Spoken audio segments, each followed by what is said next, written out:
자, 우리 정치 모임과 다준다 연구소가 주최하는 정치 토크쇼 네 번째 시간. 오늘은 불평등에 관해서 세 분의 전문가를 모시고 발표를 들어봤는데요.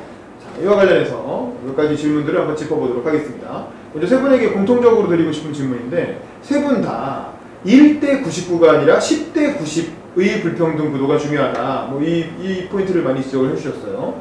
굳이 1대 99가 아니라 10대 90이다라고 이렇게 반복적으로 강조하신 특별한 이유가 있으신지, 먼저 홍율 박사님부터, 김홍열 박사님부터 좀 설명해 주실까요? 저는 그런 표현을 쓰진 않았거든요. 네. 1대 99나 10대 99. 그런 표현은 이제 김두수 소장님이 쓰신 표현이고, 제가 얘기하고 싶었던 것은 되게 불평등한데, 우리가 불평등에 대해서 되게 생각보다 사람들이 많이 인식을 하지 못하고 있다. 되게 중요한 문제임에도 불구하고, 그래서 좀 더 불평등 본질에 관해서 우리가 관심을 가져야지만 해결할 수 있다. 방치하게 되면은 이제 되게 이게 심화될 수 있다라는 얘기를 하고 싶었던 거거든요. 그 질문은 이제 다시 김 소장님한테 나오겠습니다. 네, 김 소장님. 대체로 이제 1대 99 그러면 이게 불평등의 어쨌든 그 대상, 그러니까 어떤 좀 더 직접적으로는 누가 불평등을 일으키고 있느냐 이런 쪽에 초점을 맞추게 되고 있고, 그럼 전통적으로 한국에서는 재벌 대기업 이렇게만 이야기를 해서 좀 본질을 숨기는 역할을 해요. 근데 실제 이제 우리나라의 이 소득 그래프를 보면 알겠지만, 미국에 이어서 10%를 보면 미국에서 세계 2위에 차지를 하고 있어요. 그러니까 굉장히 많은 10%가 불평등에 상당한 영향을 주고 있고, 저는 개인적으로 좀 더 10%부터 해서 20%까지라고 생각하는데, 그게 이제 흔히 이야기하면 한국 사회에서 대기업, 그 다음에 공무원, 공공부문 이런 식으로 이제 전문직 이런 계층들이 그 영역을 차지하고 있다라고 보고요. 그 차이가 워낙 극명하기 때문에 그런 측면에서 또 정치적으로도 그렇고, 그래서 주로 흔히들 그런 이야기를 하죠. 1%는 보수정당, 10%는 현재 민주당, 그 다음에 20%는 진보를 표방하고 있는 정의당 계열이 자기의 지지 기반을 가지고 있다. 이렇게 뭐 비유적으로 표현하는데, 이제 그런 것처럼 우리 하나의 현상을 보는 데에서 그런 그 비율의 차이를 통해서 그런 것을 설명할 수 있다 이렇게 생각합니다. 그래서 네. 뭐 비슷한 논조고요. 아까 제가 일자리에서 말씀드렸던 것처럼 대기업과 공공부문이 차지하고 있는 일자리 비율이 20%입니다. 그 중에서 하위직 공무원이나 또 대기업에 있는 또 하위직 이쪽 부분 이제 신입들은 사실은 뭐 기득권자라고 볼 수는 없는데, 사실은 이제 어느 정도 10년 이상 근속한 부분으로 따지면 약간 10%가 되죠. 그러니까 결국은 이 일자리에 있는 임금 근로자들도 우리나라의 상당한 기득권층이라고 하는 걸 인정해야 됩니다. 사실 지금 대기업 노동자들 위주로 편성된 뭐 민주노총이나 뭐 한국노총의 주력, 뭐 현대차 이런 데는요, 사실상 이제 노동 귀족이라고 부를 정도로 사실 상당한 기득권을 형성하고 있는데, 자기네들이 노동자라고 하는 이유 때문에 마치 기득권이 아닌 것처럼 하는 퍼포먼스, 이런 것들이 그리고 진보정당의 지지를 받고, 실제로는 비정규직 노동자들이나 이런 자영업자들이나 중소기업 노동자들, 심지어 노조를 형성할 수 없는 그런 계층의 이해관계를 전혀 대변하지 않는다는 게 문제가 된다는 거죠. 그렇기 때문에 우리나라는 특수하게도 10대 90 사회가 형성되는 게 맞다. 그리고 민주당 정권에서 뭐 지금 근무하고 있는 사람들이나 공무원들이 다주택자들 비율 이런 것들, 그리고 주택의 어떤 퀄리티, 그러니까 강남권의 주택을 소유하고 있는 거, 이런 것들이 드러나면 실질적으로 엄청난 이러한 양질의 주택과 연금 소득과 이런 것들을 보장받고 있거든요. 그렇기 때문에 대한민국은 10대 90 사회가 맞다. 그리고 그것이 공고해지고 있다라고 하는 것입니다. 얼마 전에 그런 기사도 최근에 나와서 이슈가 되고 있죠. 네. 그러면 이 한국의 불평등은 핵심적인 불평등의 기준이라고 해야 될까요? 그 불평등을 가르는 원인이 계급에 있다고 봐야 됩니까? 아니면 세대, 아까 민주화 세대와 미래 세대 얘기도 하셨는데, 혹은 아니면 남녀 간의 성별, 혹은 뭐 일자리, 도대체 한국의 불평등의 핵심은 어디에 있다고 봐야 될까요? 우리 김 박사님부터. 되게 중요한 질문이고요. 사실 사회학적으로 되게 논쟁이 많이 되고 있습니다. 그러니까 이제 사회학에서 전통적으로는 계급 간의 갈등을 되게 중요시 해왔고 그것이 거의 본질이라고 봤거든요. 아까 얘기한 마르크스나 이런 되게 전통적인 갈등 사회학자들이 그래왔는데 제가 이제 두 번째 얘기한 그 불평등의 세대에서 이제 서강대 교수가 얘기하는 것들은 한국 사회, 적어도 한국 사회의 불평등의 문제를 이해하는 데 있어 갖고 계급보다는 세대가 더 중요시 된다라고 이제 통계를 통해서 이제 분석을 했다라는 거죠. 기존에 계급, 노동자 계급과 예를 들어 자본가 계급을 갖고 분석을 해봤더니 이해가 안 된다는 거예요. 좀 전에 우리 유명용 소장님이 말씀하셨던 거, 노동귀족이란 말을 쓰셨는데, 그래서 대기업의 노동자하고 대기업의 임원들하고 비교를 해봤는데 갈등이 아니라는 거죠. 서로 파이를 나눠 먹는다는 게 아름답게 다. 그리고 파이를 나눠 먹는데 그 다른 사람들이 들어오는 걸 막는다는 거죠. 그래서 이 책에는 이런 표현을 썼는데 한국형 위계구조, 네트워크 위계. 그러니까 네트워크는 개방적인데 위계라는 말은 안 맞잖아요. 그러니까 386 세대가 민주노총에도 있고 한국노총에도 있고 경영자도 하고 있고 참여연대도 하고 있다는 거죠, 다. 그러니까 386 세대가 이 기득권을 다 잡고 있으면서 사회 도초에 있다 보니까 전통적으로 한국 사회의 경우에는 계급 간 갈등이 일반적인데 한국 사회에서는 그게 그렇게 분석이 안 된다는 거예요. 세대 간 갈등을 하다 보니까 이게 386이 오랫동안 해먹고 공교하게 하고 사다리를 걷어차고 있고 자기들 자식들은 예를 들어서 더 잘 되려고 하고 있고 이런 거죠. 그러니까 잠깐 상황 알려드리면요. 이런 표현이 있어요. 이런 거죠. 이제 강원대 사건을 보면은 취직자의 청탁 비율이 80%가 넘었다라는 거죠. 다. 그러니까 뭐냐면은 청탁을 할 수 있는 사람들은 영향력이 큰 사람들이거든요. 다. 그런 사람들의 자녀들이 다시 또 취직을 할 수 있다라는 거죠. 다. 그러니까 이제 그 80%라는 것은 뭐냐면 거긴 노동조합 위원장도 있고 지역 유지도 있고 모든 사람들이 다 있다라는 거죠. 이런 사람들이 자기네 이익을 위해서는 똘똘 뭉친다는 거예요. 다 위계적으로 다. 그래서 한국적 특수 상황을 이해하기 위해서는 우리는 저자는 그리고 저도 동의하고 있습니다. 계급보다는 세대를 더 포커스를 맞춰서 분석을 해야 된다라고 생각하고 있습니다. 그래서 좀 잘 보고 있고 최근에 이 책이 이제 대강 부각되는 이유가 관점을 달리해서 봤더니 좀 더 명확해 보인다라는 메시지를 던져주고 있기 때문입니다. 김 대표님.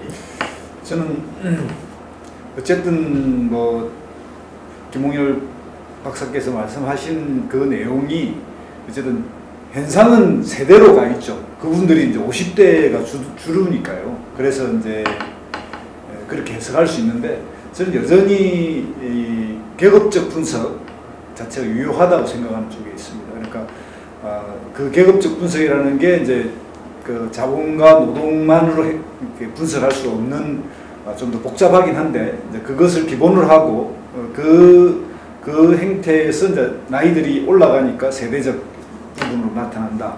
근데 더 중요한 건 뭐냐면 여기에 이제 추가 또 토론이 필요하겠지만 아까 제 말제도 나왔지만 세계화에 상당히 연동되어 있는 그래서 뭐냐면 여기에 글로벌 대기업 전체가 이렇게 최상층으로 올라갔거든요. 글로벌 대기업 그러니까 여기에 연동되어 있는 이제 소위 뭐 공공 부분 또는 공무원 이런 데 다 올라가 있기 때문에 그런 측면을 빼고는 이제 설명할 수 없는데 그 부분을 연결해서 보면 여전히 이제 이런 계급적 분석을 기초로 세대를 봐야 되지 않는가 이렇게 생각합니다. 네, 저는 세 가지가 다 존재한다고 보고 있습니다. 근데 이제 기본적으로는 86세대 앞에 이제 3이냐 4냐 5냐는 이제 뭐 계속 나이가 올라가고 있기 때문에 86세대와 86세대 이전과 이후는 갈립니다.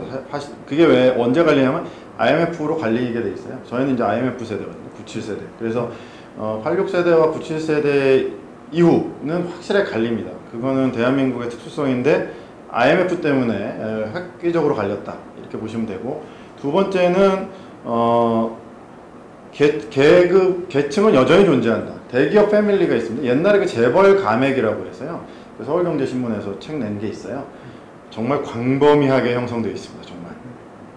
대기업, 그러니까 예를 들어서 그 CU 편의점 보광그룹이라고 해서요. 그 삼성과 반개 패밀리인데요. 예. 엄청납니다. 예. 그러니까 그쪽 조카 정도 되면은요, 그냥 뭐 편의점 몇 개 가질 수 있는 거예요. 예. 게임이 안 돼요. 그냥 그 편의점 몇 개가 몇억 매출 그냥 보장해 주거든요. 예. 그런 겁니다. GS, 예?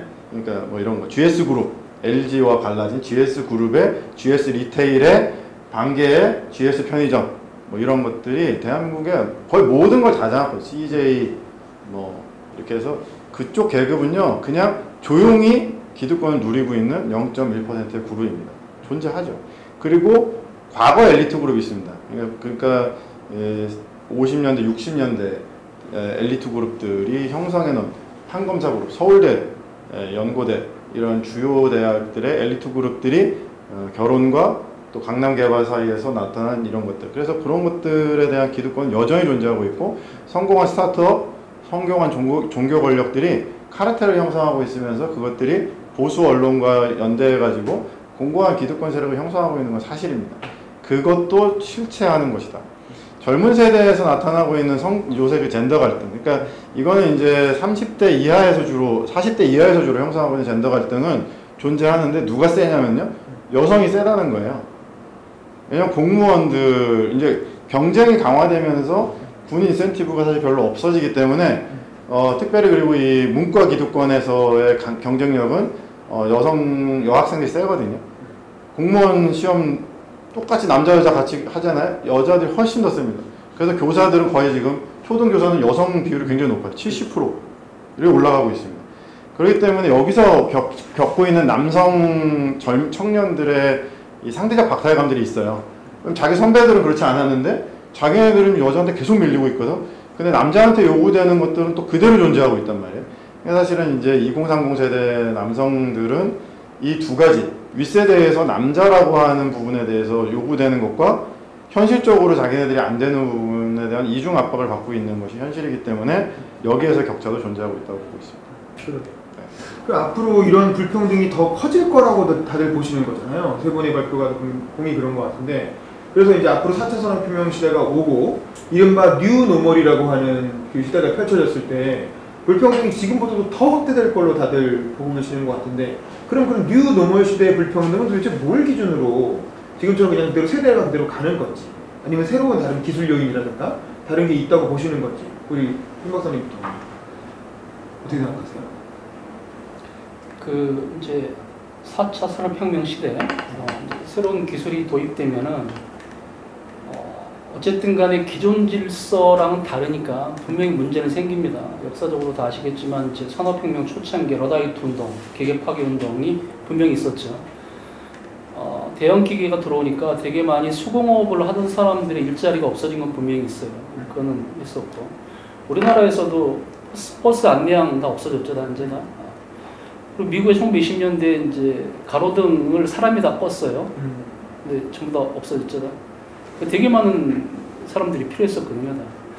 어쨌든 간에 신기술이 도입이 되면은 그 갈등은 있을 수밖에 없습니다. 그건 어쩔 수 없고. 그러면 지나야 되는데, 신기술이 도입되기 전에 교육을 통해서 다 사람을 흡수할 수는 없고요. 기술의 진보는 되게 빠르니까 교육하고 법은 뒤따라올 수밖에 없어요. 문제는 국가의 역할이 되게 중요하다는 거죠. 그 신기술을 통해서 직업을 잃는 사람들을 어떻게 지원하고 후원하고 교육시킬 수 있는 시스템이 되게 필요하다는 겁니다. 그래서 국가, 아까 말씀 잠깐 드렸지만 국가가 어떤 역할을 해야 될 것이냐, 이게 되게 많은 고민이 있어야 된다는 거예요. 그러니까 정말 국가가 필요한 것은 신기술은 발전시켜야 되는데, 그렇다고 기술을 억압할 수는 없는 거거든요. 기술은 국제적인 경쟁력을 확보해야 되는 측면이 있기 때문에 기술의 진보 이런 것들은 촉진시키되, 그 기술로 인해서 실직될 가능성이 많은 것들은 선제적으로 대응할 필요가 있다는 거죠. 여기서 국가 역할이 필요하고, 여기서 되게 잘하게 되면은 국가는 업그레이드 될 수 있는데, 여기서 늦추게 되면은 되게 많은 실업자가 생기고 불평등화 심화될 가능성이 있다는 거죠. 다시 한번 국가의 중요성이 이럴 때 더더욱 필요하다고 보는 겁니다. 어쨌든 유럽 3인주의 국가에서는 그 복지 제도를 확대해가면서 적극적 노동 정책을 통해서 실업자들을 흡수하고 재교육해서 또 재배치하고 이런 것들을 적극적으로 좀 해왔던 편이고요. 또 영미국가의 계열에서는 주로 그런 행태보다는 이제 성장을 통해서, 그러니까 소위 조금 더 구체적으로는 혁신을 통해서 그런 것들 좀 극복해 온 형태인데, 지금 마치 이제 4차 산업혁명이 일어나면서 이런 부분들이 이제 경계가 좀 무너지고 있는 것 같아요. 그래서 아까 제 발제도 이렇게 그런 걸 거론했지만, 이런 세계화의 흐름과 고숙련의 기술자의 우대와 또 이민 같은 게 막 복합적으로 들어오면서 하는데, 결국은 그 나라의 제도의 선택, 그리고 그 나라의 제도가 어떤 식으로 복합적으로 이것을 받쳐줄 것인가 하는 문제라서 다들 이제 이런 재설계에 들어가고 있는 단계가 아닌가 이런 생각이 듭니다. 그래서 뉴로멀이라고 해서 뭐 완전히 특별하게 다른 뭐 예를 들면 기본소득처럼 뭐 로봇이 로봇을 만드는 시대가 아님에도 불구하고 막 그렇게 구상한다는 건 좀 과도한 것 같고요. 지금의 복지제도에서 또 복지 선진국이 느꼈던 여러 가지 그 한계들이 있었거든요. 약점도 있었고, 그런 것도 보강하면서 또 이렇게 국가를 혁신으로 끌어와서 성장의 그런 방식으로 일자리를 해결해 왔던 부분의 또 한계, 이런 것들이 어느 정도 어쨌든 재조정돼 들어가는 단계라서 그런 측면에서의 어쨌든 정치의 유능, 정치에서의 제도 설계 이런 게 좀 필요한 단계가 아닌가 이렇게 생각합니다. 네, 뉴노멀은 사실은 글로벌 금융위기 이후에 나온 이야기인데, 사실 이제 저금리, 저성장, 디플레, 고착화되고 있다는 거거든요. 지금 문제는 부동산 정책도 이게 사실 글로벌 유동성 문제랑 연동이 되어 있기 때문에 저금리에 돈이 갈 데가 없으니까 사실 자산시장으로 몰리는 거고, 대한민국에서는 증시보다는 부동산이 훨씬 더 안정적이기 때문에 부동산 돈 쏠리는 거예요. 이 뉴노멀 시대에서의 아이콘은 4가지 정도로 우리가 볼 수가 있는데, 첫 번째는요, IT 지능과 IT 지능에서의 관리입니다. 여러분 예를 들어서요, 슬랙, 아사나, 덕스웨이브 뭐 이런 거 들어보셨어요? 못 들어보셨죠? 저희가 네? 코딩하는 아닙니다. 그냥 저희가 그냥 소통 채널이에요. 저희가 스타트업에서 쓰는 그 채팅인데, 그 카톡 안 쓰고요. 뭐 슬랙 쓰고, 이제 결제를 할 때는 덕스웨이브로 올리고, 그리고 뭐 구글 독스 같은 거 쓰시죠. 이제 구글 독스 쓰고 이런 거. 그리고 AI 플랫폼 같은 거 쓰시나요? MS나 뭐 구글에서 쓰는 AI 플랫폼 안 쓰죠. 이걸 쓸 수 있는 사람과 못 쓰는 사람의 격차가 기본적으로 있습니다. 그걸 뭐라고 하냐면 IT 격차. 두 번째는 글로벌 격차인데요. 저성장 시대에서 지금 사실 대한민국은 선진국의 끄트머리에 지금 포지셔닝을 하고 있기 때문에, 우리가 갖고 있는 자산은요, 저기 그 아세안 국가로 가면은요, 그냥 상위 1% 뭐 이렇게 들어가 버려요. 5% 이런 상태로 들어가 버립니다.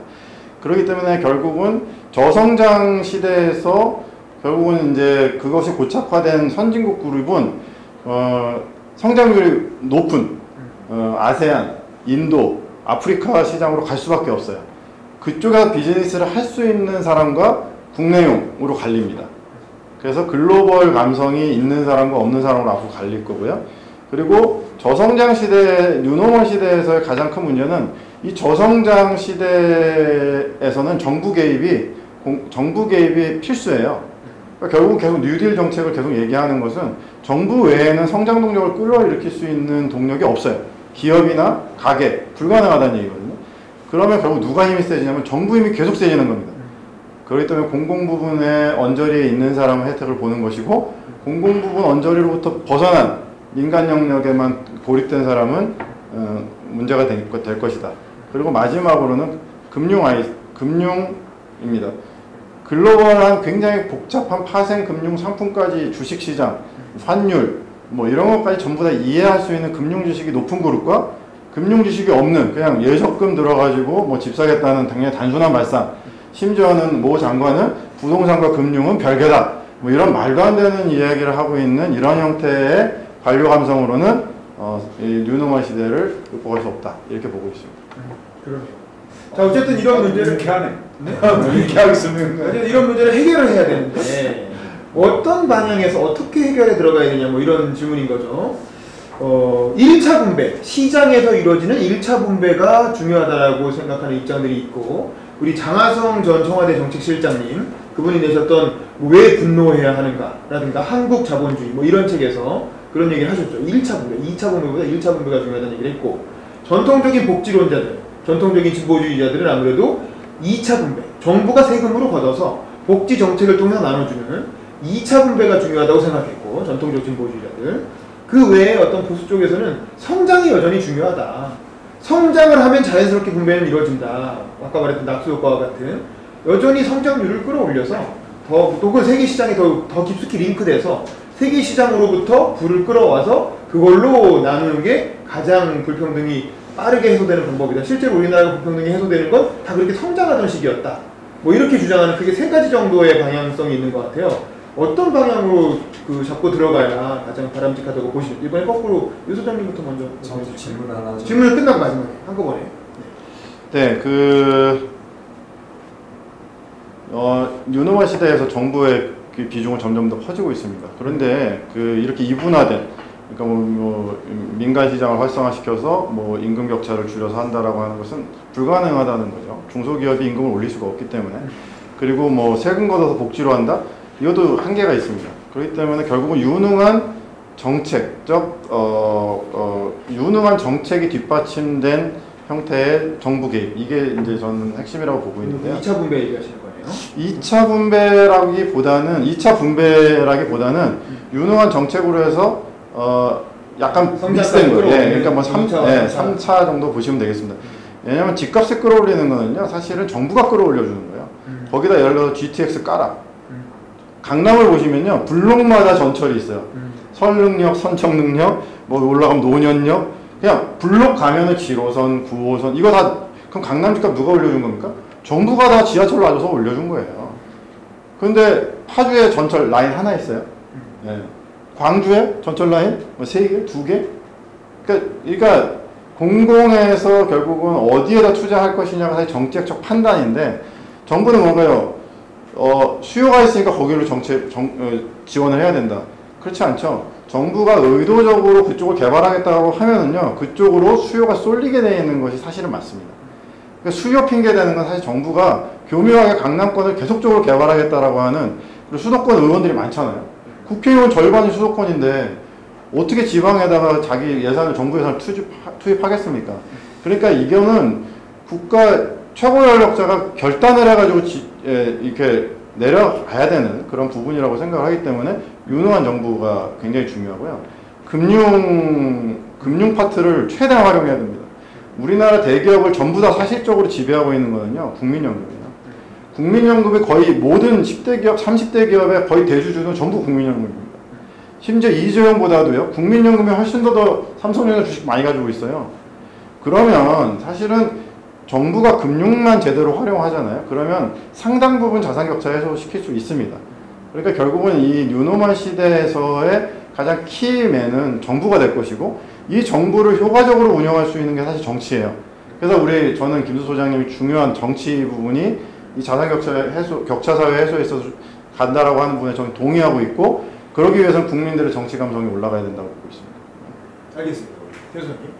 저도 어쨌든 1차 분배, 2차 분배 또는 성장, 이 3개가 다 복합된 형태로 응급 처방이 돼야 된다고 저는 생각하는데, 1차 분배가 중요하다고 하는 이유는 실제 이제 현 정부가 1차 분배의 그 격차를 줄여야 된다고 해서 실시한 게 하나가 뭐냐면 최저임금제를 좀 올리는 거죠. 예, 올려서 격차를 좀 줄여보자 하는 거고, 또 하나가 뭐냐면 재벌 기업의 사내 유보금 이야기를 했는데, 또 이 계열사의 하청 관계 이런 데서의 어떤 그 내부 거래 같은 걸 막고, 그래서 이제 재벌 기업이 있으면 거기에 글로벌 대기업이라고 합시다. 그러면 그 1차 밴드, 2차 밴드, 3차 밴드 이 부분에 흘러가는 돈을 좀 더 내려보내서 그쪽 임금들을 좀 올려야 된다, 뭐 이런 쪽으로 이제 했고, 이것도 근데 의미가 있다고 봐요. 근데 이걸 이제 글로벌 대기업을 억지로 그냥 누르고 거기에 뭐 임금들을 이렇게 눌러야 된다고 이렇게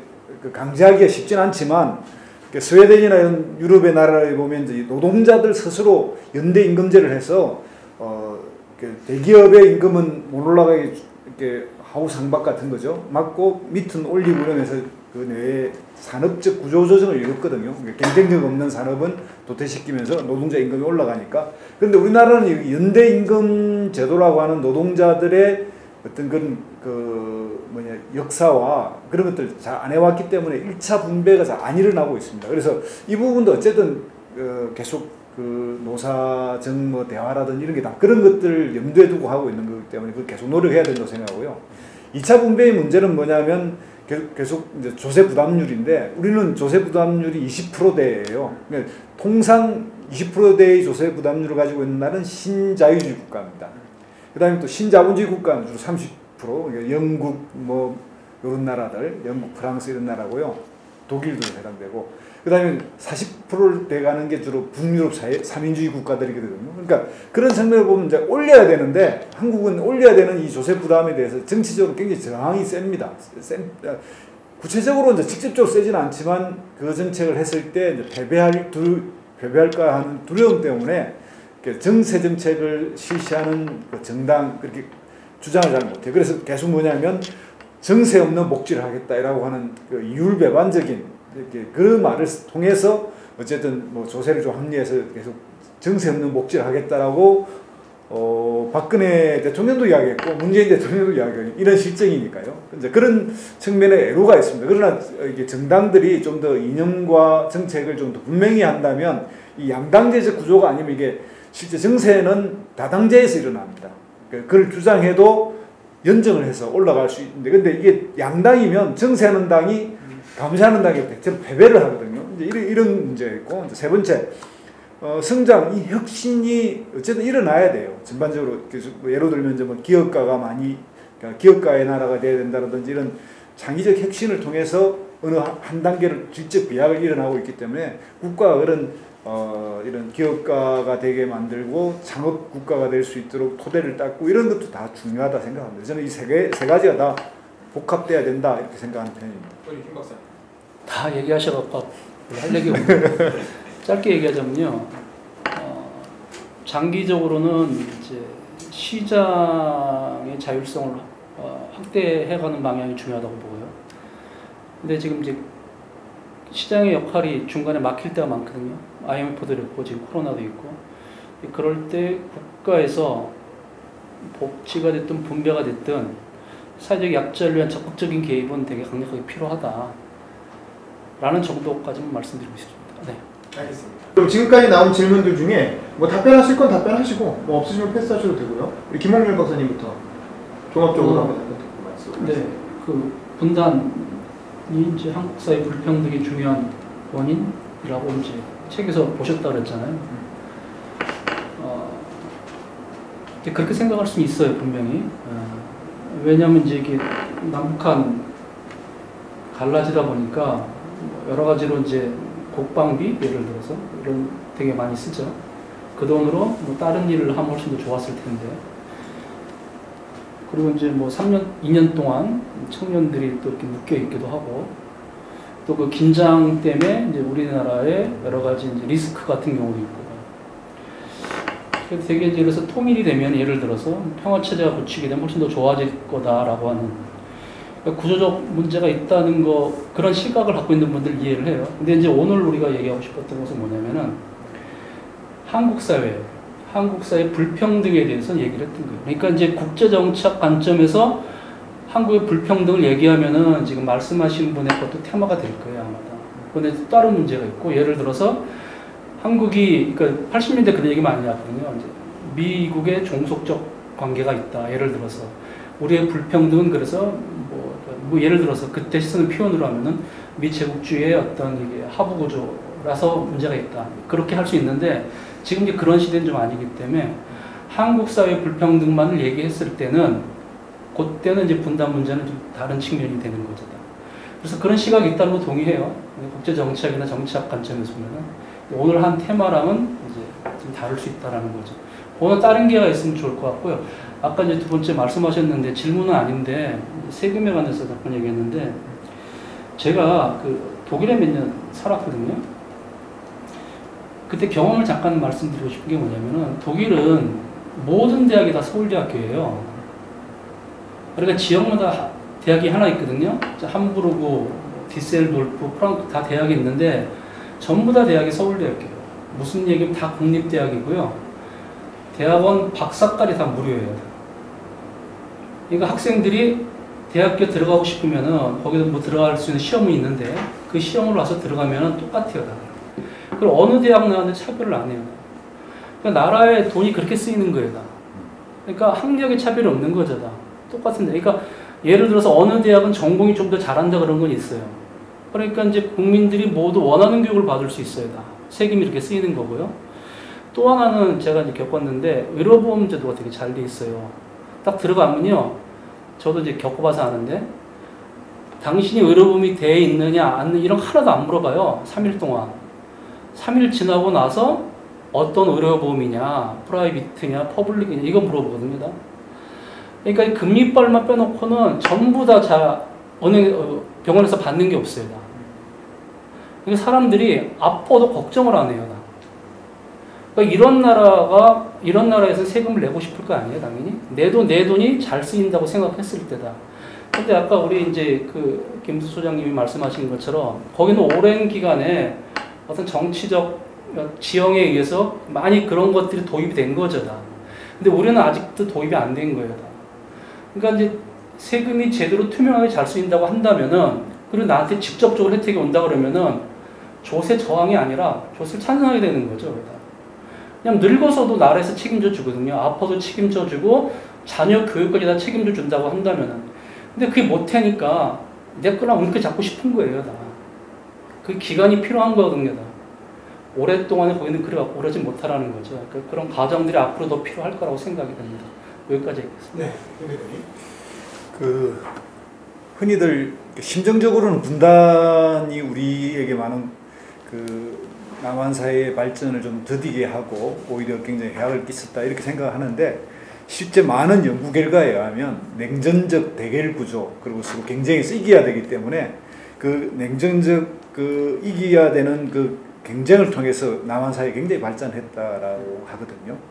그건 또 뭐냐면 우리 이 대한민국이 미국이라고 하는 글로벌 가치 체제에 들어감으로 해서 급성장을 했습니다. 그래서 그런 측면에서 이제 흔히들 말하는 분단이 가지고 있는 한국 사회 질곡은 분명히 있으나 경제적 부분에서의 성장은 엄청나게 가지고 있거든요. 그 점을 한번 다시 재공부해 볼 필요가 있다고 생각이 들고, 첫 번째. 두 번째, 이제 우리 그 근행문 씨가 이야기한 약탈 경제 이야기의 핵심은 다른 식으로 이야기하면 그냥 정글 자본주의의 부정적 측면을 쭉 이야기한 거라고 봅니다. 그러니까 과거의 한국 사회의 자본주의의 상당 부분의 부정적 측면을 이야기하는데, 이 부분도 끊임없이 이제 제도화되고 어쨌든 계속 개선되어 오고 있는 형태라서, 예를 들면 뭐 한국 경제 쭉 성장해 오다가 97년 IMF를 맞아서 또 좀 체제가 바뀌어 왔고, 또 뭐 2008년 세계적인 금융위기가 왔지만 한국은 뭐 좀 잘 넘어왔는데, 그런 걸 통해서 이제 이 계속 그 한국 자본주의의 발전사에서 보면 한마디로 그냥 그 부정적 측면의 약탈 자본주의 이렇게 규정은 내릴 수 있으나 다른 또 긍정적 그 한국 자본주의 흘러온 원리가 있어서 그렇게 말하기가 좀 어렵다 이렇게 생각 하나 들고요. 아까 그 이제 그럼 한국은 언제부터 그러면 이 양극화가 그러니까 소위 말하는 불평등이 심화됐느냐, 주로 학자들이 약간 다르긴 하는데 90년 중반부터라고 주로 이야기를 해요. 그러니까 그 90년 전까지의 성장은 거의 같이 따라왔거든요. 이제 대기업이나 이런 임금동이 따라오다가 결정적으로 이걸 개선시킨 게 87년 그 6월 항쟁과 노동자들의 투쟁입니다. 그래서 그걸 통해서 노동자들 임금이 쭉 올라오면서 개선이 됐는데 93년부터 지나면서 쭉 벌어지기 시작한, 그게 바로 이제 글로벌 세계화의 영향을 통해서 대기업 노동자들의 임금하고 중소기업 임금이 벌어지기 시작합니다. 그래서 그리고 이제 우리가 그 급성장을 해 나가니까 자산의 구성도 달라지고, 그래서 약간 그런 것들을 다시 한번 공부해 볼 필요가 있다고 생각합니다.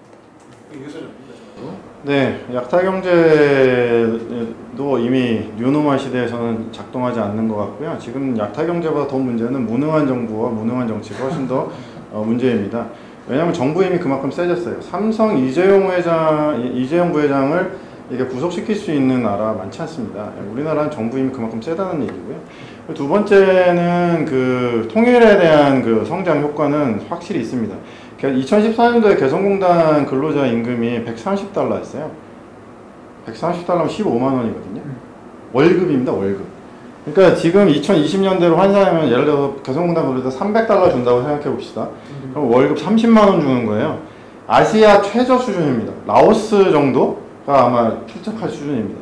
근데 바로 옆에 같은 언어권에 이 정도 최저임금을 줄 수 있는 국가는요, 지금 어떤 경제 블록이 글로벌리 3개 블록이 있지 않습니까? 유로존, 동아시아, 미주. 딱 봤을 때요, 이 정도 최저임금을 줄 수 있는 노동시장이 있는 곳은 동아시아에서 딱 한반도밖에 없어요. 그렇기 때문에 이 통일 변수는 상당한 부분, 그러니까 통일까지 안 가고 그냥 자유왕래랑 개성공단 정도가 오픈이 되잖아요. 그러면 우리나라 이 뉴노멀 시대에서 유일하게 성장 엔진을 갖고 있을 수, 동아시아의 유일한 성장 엔진은 북한이다. 그래서 짐 노조스가 한반도가 굉장히 강력한 성장 동력을 확보할 것이라고 얘기한 것은 그냥 하는 소리가 아니다. 이 정도 말씀드리겠습니다. 알겠습니다. 뭐 부족한 부분이 있지만 이번 이후에 또 다음 토론을 통해서 하는 걸로 하고요. 자, 우리 정치 모임과 다준다연구소가 주최한 4차 토크쇼 여기서 마치도록 하겠습니다. 감사합니다. 감사합니다. 여기까지